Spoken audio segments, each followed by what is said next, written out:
We love these cocoa liners because they are drainable and they look natural. Now with the cabbages, you want to make sure you have drainable soil because they perform best and you don't have to worry about root rot. What kind of kale we're going with? Purple kale and lace kale and purple cabbages. We have some ivy here at the bottom. We're going to put 2 more of those to for some balance. And look at the ruffles on this white cabbage. Have another space that we have just cleared out, and we have 2 beds that are ready for some mulch. And we're going to go with a nice layer of mulch, and we'll be able to put some plants in later. But for right now, we're going to have a nice bed of mulch to keep these weeds under control. And it also looks nice with the pea gravel. The colors complement each other, and it's going to work out pretty good. Kind of calculated it, and I do believe that this 5 bags is going to be enough for this other side. So I'll just dump those out and smooth them next to this, next to the pea gravel, and you'll see how nice the colors look together. This is the cypress mulch. There's no dye in it or anything like that, so it's gonna hold this color for quite a while. And also it's shredded pretty fine so that we can spread it nicely without big sticks. Nice color, and the 5 bags worked out pretty good. Got a nice layer of mulch down here, and when we go to put any other plants, we won't have trouble just pulling it back to get any plants in where you need them. So coming through this entrance here, we're just gonna smooth out the lumps, and this will be ready for plants.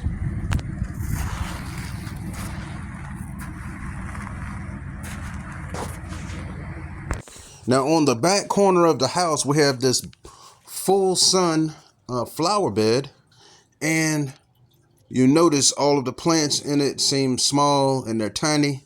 Well, this is from earlier in the summer. You see we have our mint plants to the left, the pink geranium, red dianthus around the bottom, creeping jenny trailing over the pot, and along the perimeter of the bed we have the vincas. Nice flag there with the birds on it, dragonfly ornamental. And you see the dianthus in the back right there with the pink and white. Those were the peppermint. I can't remember the name of them, but those did really well. And as the bed filled out, the vincas made a thick ring, and the dianthus got taller. The geraniums, I mean, everything just really filled this bed out. Now, once the temperatures cooled off and all of this stuff went dormant, we still have our ice plants here on the corner with those plate-shaped petals. The foliage is still there, but that will be there all winter long. On this side, we covered the drain with lava rocks, and we'll probably go all the way out to the edge of the bed, put some more in that plastic chute down there. We have the dianthus, those spent geranium right there, the creeping jenny on the pot was graceful all summer long.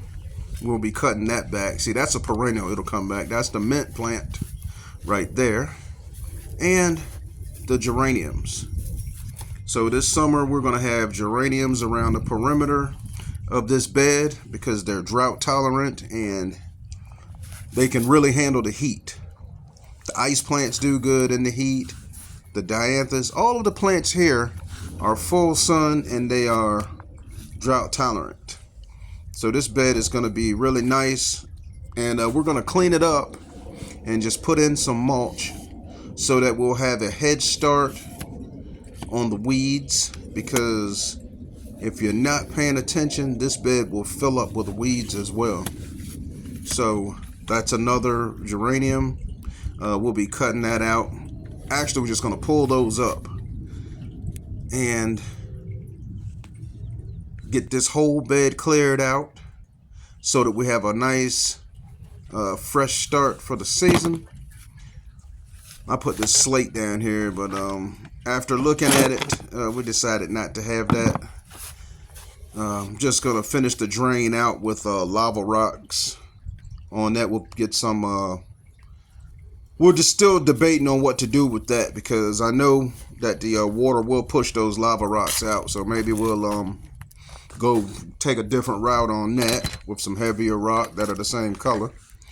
And this section here, this is how it looks from the other way. The other direction, you can see that you can't even see the drain at all, which is what we were shooting for.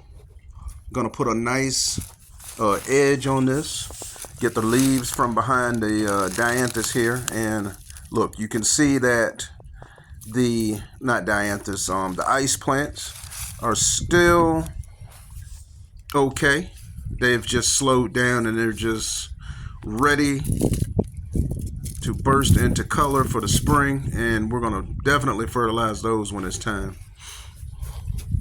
So these geraniums, those were the zonal geraniums, the ice plants, and we have a dragonfly ornament like the dragonflies because they eat mosquitoes.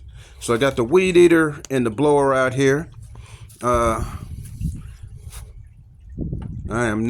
just going to put a nice sharp edge on this bed, and I'm not going to crank that up for the video because it's way too loud. And I'm going to clear these leaves out from behind the ice plant, and you can see how the edge is nice and sharp now. And we got rid of those geraniums that were there. So now this perimeter is opened up for some nice drought tolerant geraniums. Okay, I'm gonna cut back these creeping Jenny because yes, they are perennials. So I'll just cut that back to the edge of the pot, and you can see how pretty and flowing they were last year. Just pull that out. Real graceful. Or should I just cut it back for now? Graceful plant trailing over the side, and it's really good as a trailing plant. Have our diplodenias here. A lot of people can't tell the difference, the Mandeville and the diplodenia. The Mandeville is more of a vine type of plant, and that diplodenia has a vertical habit. So I got my mulch ready. The bed has been cleaned out and ready for mulch.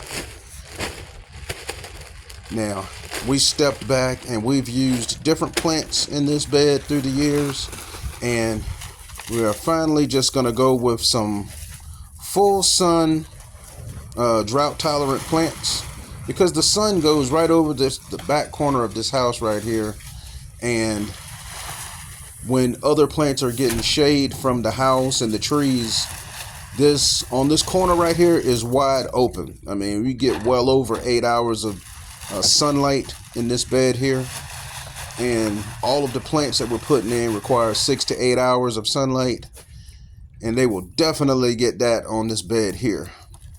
So we're going to go with this nice layer of mulch so that we don't have to worry about, we'll have a head start on the weeds, have those at bay. Look how much is in there. It's heavy. And we won't have to start the year off cleaning the bed out. I know a lot of gardeners go into the spring and they have to pull weeds before you even put your plants out.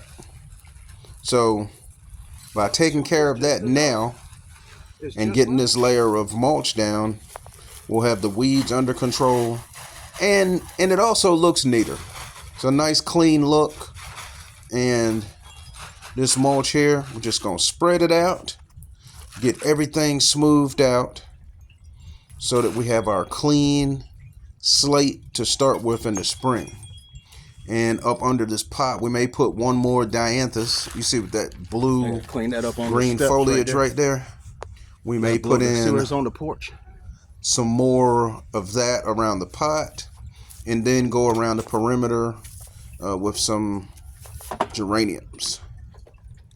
I love this lava on the drain. Well, the lava rock on the drain right here, that really makes it look a lot nicer. It's natural. And looking at these ice plants again, we want to make sure that they're not covered up with mulch. And we can really see that they're doing fine. We're going to wrap it up here. Check out some of our other videos.